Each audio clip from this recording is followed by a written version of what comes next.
You're paying off a bunch of other things that have happened, and you're setting up new stories, and it's just a really complex story that I think is very well told.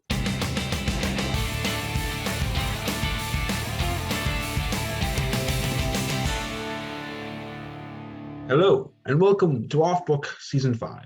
It is time to sit down and put in those earbuds so as not to disturb the neighbors, because this is the season premiere of Off Book, a podcast about Broadway, movies, TV shows, and so many other nerdy things. I am Mark Stouffer III. And I'm Haley Briggs. Today's episode is all about our favorite movies and why we like them so much. Well, you have to know mine, at least like one of mine. Trying to remember. I don't know which one you're talking about, though. It's the question. I love the Harry Potter series. Right. I am such a nerd for that series. Like, I'm rereading the books right now, obviously, because they're mixed with the movies, but I'm rereading it right now, and I'm just like, I love it. For when I actually have time to read it, and I'm at college, so. Yeah, I think those movies are very good. I think they do a really good job, like we were talking about, was that the first episode of season 4? That they really translated, for the most part, they translated the books very well to the screen and did, what was needed to make it work on the screen without changing too much just because they can. I was going to say, for the most part, they did it pretty well. There were some things that people were like, why the heck would you change that? But, I mean, what are you going to do? They already made the movies like years ago. Right, and if they ever remake them, people will just explode, I think, is what will happen. But it's like, it's such a comfort movie. Like, you literally can just like turn it on and do whatever, and then you hear the Harry Potter theme and everything's okay. Oh yeah. And that cast is just phenomenal. I don't know how they managed to get the perfect cast, but somehow they did. If I ever see them like all in the same movie again, I think I'll cry because it'll be so good. Yeah. I mean, basically. And I think that, you saw the impact of those when they opened The Cursed Child on Broadway, which I think we've talked about, where it had all of the right traits of being a Harry Potter story, but didn't quite nail it. And I think that, if the movies hadn't been as good, that wouldn't have been as much of a problem. But the movies were so good, it's hard to replicate that with the Fantastic Beasts or the Cursed Child, or really anything that has come after the original movies, because they were just so good. I did like Fantastic Beasts. I've only seen it like once or twice, but I did like it. You have to like kind of know like the backstory of Harry Potter and everything. You have to kind of know the lore to understand it a little bit. Mm-hmm. Like, they do explain some, but in other parts they're just like, like, you have to know. It's like you have to be like a part of a clique almost. Basically, yeah. I know you haven't seen this movie, but I really like Back to the Future. That's probably my favorite movie. Just I don't know how you still haven't watched it, but it's very good. I think that. I was gonna say, it's been how many years now that I've said I'd watch it, and I just haven't. I don't know. We need to watch that eventually. But it also, similarly to Harry Potter, I think it has a very good concept. The cast is amazing, and I think that, unlike Harry Potter, I suppose, they knew when to stop. They made 3 movies, and the creators have said that despite the fact that fans, some of them anyway, really want more, they're just not going to ever make another one ever, which I think is part of what has made it this kind of pop culture thing, is you don't let the franchise kind of slowly die out with all these spin-offs and reboots and remakes. It just ended, and it's a trilogy of really good movies that all work together, but also you can just watch a random one and it's good. And I really like the way they tell their stories, the screenwriting, the music is amazing.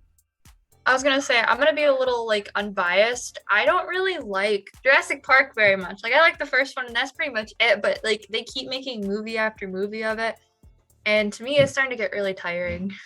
I think I liked all of the original Jurassic Park. I'm not a huge fan of the Jurassic World movies because it's just Jurassic Park over again. So just remake the originals. Why are you making a sequel that is acknowledging the events of the first movies, but also is the first movies? I haven't seen, like, I've seen parts of it because I worked at the movie theater. Right. So it was like we would go in and check on the theater and we'd see part of the movie or whatever. But That's fair. I mean, and obviously Avengers Endgame. I mean, well, I really like it. I don't know what you think about it. I think it's amazing, but. Okay, so this is how it went. I watched it and I was like, what the heck just happened and why. That's fair. It just felt very weird to me, but I really like complete stories, so I don't know if it was that. And then like everybody's, spoiler alert, everybody's dying. Right. Yeah. So although Mark Ruffalo spoiled that like way before the movie came out. I was gonna say they're all, it's like between him and Tom Holland are really bad at keeping secrets. I don't know how they didn't spoil everything, but I think what I like a lot about Endgame is that it as somebody that does stuff on YouTube, I think that you have the ability to create all this content that is connected. You can just kind of tell all these stories, and you can bring back characters, and it doesn't really matter what you do, just do whatever you want. And I always feel like Endgame is kind of like that, because even in the films that I make, it's kind of, you tell a story and then you're done. And maybe you can make a sequel, but there aren't that many times where you can get all of these characters together in a really cool storyline that somehow manages to kind of blend all of their stories, and a bunch of characters have good payoffs, and you're paying off a bunch of other things that have happened, and you're setting up new stories, and it's just a really complex story that I think is very well told. And the music is good. I agree. The music is very good. Any Disney movie. I'm a big Disney fan. I love Disney movies. Like, I obviously have my favorites, but and I actually don't love all Disney movies. There are some that I'm like, but such as? I'm not the biggest fan of The Lion King, like the new one. Okay, that's fair. I was very worried until you specified which one. The original is very good. The 2019 version is not. But it's funny because, like, I love both versions of Aladdin. So it's like... Yeah. I think that... But my all-time favorite is Tangled. Yes, Tangled's very good. Very good movie. Or Princess and the Frog. That's also a good one. I think that a film that I had like a mediocre... I guess there were two of them. Movies that I had a mediocre response to in the theater, but have since come to be like Zootopia is actually very good. It is. It honestly is. It's an original story. It's very charming. It relies on stereotypes a little bit, but I would gladly go see a sequel to that if they ever make one. But they didn't make one immediately, so I think it had that time to breathe and exist. Aren't they make? No, that's the Sing movie, right? That the sequel came out. Yeah. I heard nothing about it, so I'm assuming it did okay. Probably. I don't know. I don't even think I've seen the first one. It's good. It's cute.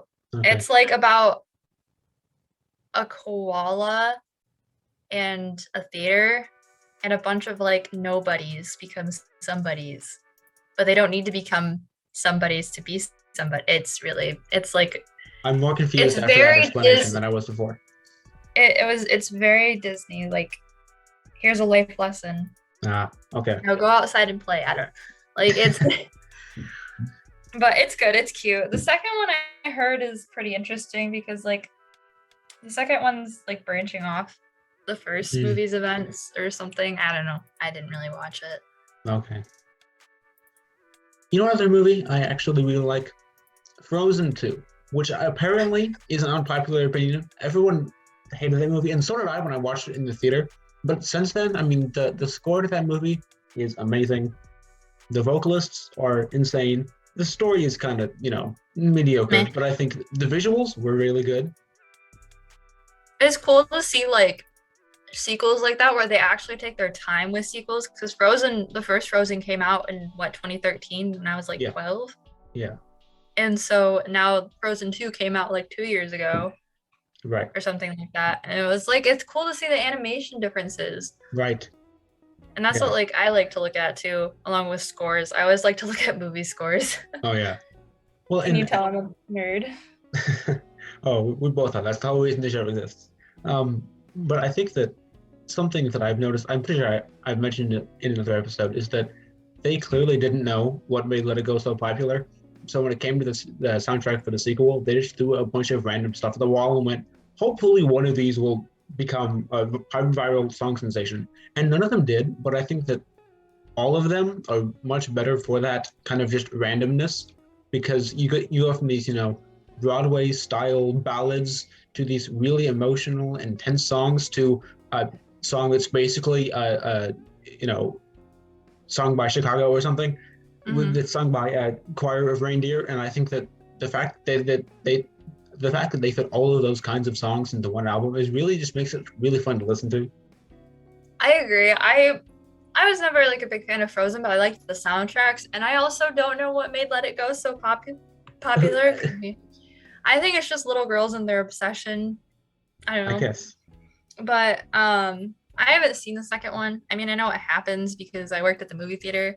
But it's hard working at the movie theater because you everything kind of got spoiled for you unless you saw it like premiere night. So it's like, but I liked Scary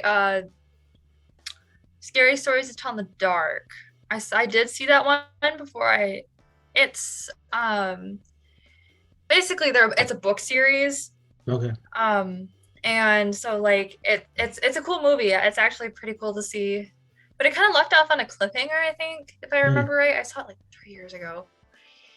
So I don't know if they're gonna make a second one, but it's super good. The books are also super good, but they're creepy. So if you don't like creepy or scary things, don't watch it. Yeah. Watch it and read it, I guess. Okay. Yeah. Watch it in the middle of the day when it's bright and you can after you finish the film, you can just walk around in the daylight and be like, it's fine. There are nothing's the funny thing is it was rated PG-13. Oh. But like there were definitely some interesting moments where I was like, I feel like this should not be rated PG-13. Because it was just like I almost felt like I was watching Pet Sematary all over again. Oh no. That movie's creepy. The book is also creepy, but the movie is super creepy. What was that? Our logo fell off the wall. Behind it is a door to our sponsor. What's the sponsor? Today's episode is sponsored by Portable Scores Incorporated. A large part of why movies are so emotional is the soundtrack. Sadness, happy music, epic music, and now your music. Just download the app and add a soundtrack to your everyday. I would actually use that. Same. Can someone put the sound back up now, please? Okay, thank you. Speaking of soundtracks, so I don't see movies in theaters a lot. I can't sit still very long, and so my coworkers forced me to go see Black Widow. That soundtrack is amazing. The movie is amazing. Oh my gosh, you have to. It is so good. It's so funny. And yeah, the whole dispute thing is not very good right now, but it's such a good story. It has comic relief. Like, you get a full backstory on Black Widow. It's super good. Well, that's good. Yeah, I didn't think it was going to be good, and it was good. It is weird that they made a solo movie for her after, spoilers, after she died in game. It's like, you really waited that long? She's been around since, like, what, 2012? You wait until she died to go make a movie that's set, like, what is it, after Civil War? It's like, why? What? I kind of like that they did that because, like, actually, I can't tell you because you haven't seen it. Yeah, that's true. I haven't been doing my homework in terms of watching every single movie to ever be released. The end credit scene is good. I've heard that, yeah. It definitely wouldn't make sense if they did it before she died. Okay. That's all I can say. Duly noted. One movie I did like too was what was it? I kind of liked Hunger Games. Like, I feel like the first one. Yeah, that's like, pretty good. It was definitely an introduction to a good trilogy. Unlike Divergent, those movies and books can go in the trash. But I just remember seeing Hunger Games and I was like, this is such a good movie. Because I read the book first. Right. But yeah, that actually was pretty good. I haven't seen that in a while, but I felt like it was kind of a middle of the road movie in terms of, like, I didn't super wow me, but it was pretty good. I enjoyed watching that. I didn't think it was going to be very good, and then it was. So I was genuinely surprised. Yeah. Well, I'm always very glad to see a good movie, as opposed to seeing a bad movie. It's like, oh, this was a good movie. I enjoyed myself tonight. Yay. And then instead of sitting there, be like, why did I just waste 2.5 hours watching this? Basically, yeah. Although, if you ever watch a movie that's very bad, you can always come back and watch one of these episodes to kind of cool down and get back to neutral state. You're always a good cool down after a bad movie.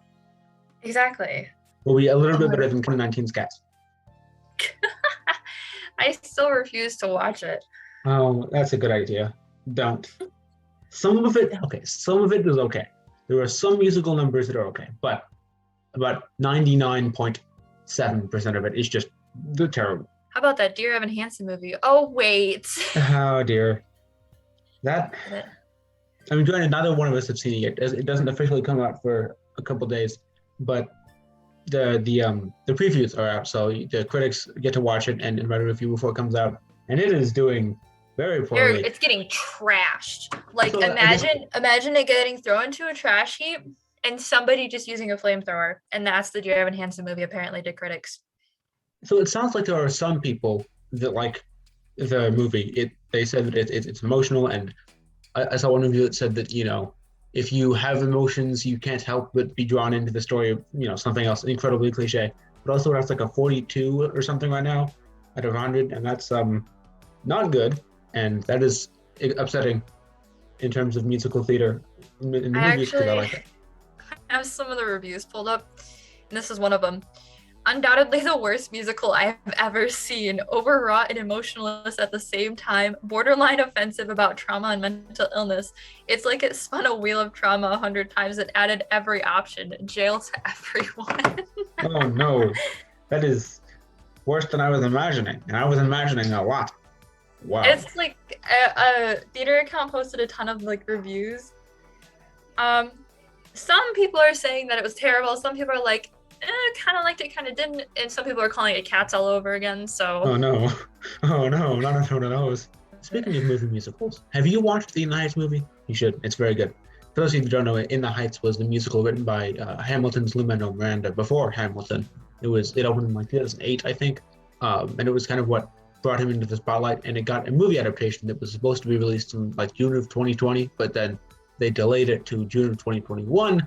So that way it could be, enjoyed in theaters like it was meant to be. And I thought it was very good. It wasn't perfect. And I think that, anything that's a musical or anything adapted into a movie isn't going to be perfect. But I thought it was really good. I thought it made a lot of changes, like Harry Potter, where it made the changes it needed to, but not a bunch of them. It wasn't, I do think it could have done a little bit better to staying faithful to the original. But the music is very catchy. The new arrangements, the instrumentals behind the vocals are so good.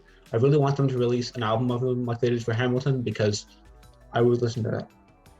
I've heard some of the songs because of TikTok and everything, and I think it's good. It feels like they took the songs and added, like, kind of breathed a new life into them. Okay, one movie that I was like obsessed with in high school was Grease, and that was before we did Grease as like a musical. It is the word. Anyways, no, I'm just kidding. No, I did like it because it was like yeah, it's kind of a little old fashioned, but otherwise I just love the soundtrack and everything else. So it's so good. Yeah. It's been a while since I've seen Grease. All the movies that I've watched, it's been like 12 years since I've seen them. I know. I feel like with all the streaming services, it's like you just have like a whole encyclopedia of movies, and now you don't know which ones to watch. Right.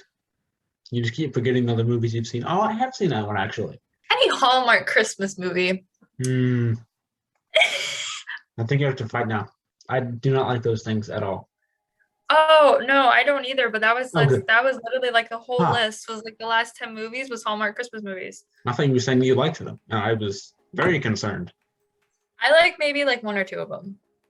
Well, there's really only one or two plots, so once you've seen one or two of them, they're all exactly the same. Jeremy Jordan was one of them. That made it a little bit more bearable, and the rest of them were just the worst. We probably could make a Hallmark Christmas movie. Oh, yeah, it's not hard. Buy it. It's literally the same formula. Woman has issues. Man comes in life. The end. Generally because the woman has to go to a small town where she grew up and meet this guy that she used to be friends with, has a little bit of a weird relationship with, and eventually, or doesn't know. It's one of those two. He's either a complete stranger or her childhood best friend. And usually it's snowing by the end of the movie when they kiss. Oh, always. And it's never realistic snow. Final It's always the scene. very fake snow. I can't. I do like Halloween movies though. I like there's this channel that does like the 31 Days of Halloween, and they do like all the Halloween movies. Yeah. Like Nightmare Before Christmas, immaculate. That's actually very good. I like Charlie Brown in the what is it called? The pumpkin one. What is that? It's the Great Pumpkin, Charlie Brown, right? I think Maybe? so. Who knows? Because they're like convinced that a pumpkin is It's like Santa, but he's a pumpkin. like Santa, but a pumpkin. Yeah, of course. You know, the old towards the night before Halloween, and also the house, a pumpkin was coming to give presents to the mouse. or something. I gotta rock. It's like my favorite line out of the whole movie. My favorite. Okay, but like here's the real debate: is The Nightmare Before Christmas a Christmas or a Halloween movie? I think that it's a Halloween movie because I can do with some Christmas in the Halloween season. But by the time we get to Christmas, I don't want to watch Halloween movies again. I watch it like during like around Halloween and around Christmas. Okay. That's Because fair. it's like the only sanity I have left after listening to the same six Christmas songs at work. So. Yeah. We should do an episode all about Christmas songs and how they're all the same, except for like the 5 ones that aren't. I was gonna say there's Mariah Carey. There's Pentatonix has their own kind of subset. yeah, but they have variety. Fair, I guess. But no, we definitely should. I mean, Yeah. Christmas is coming. It is September now.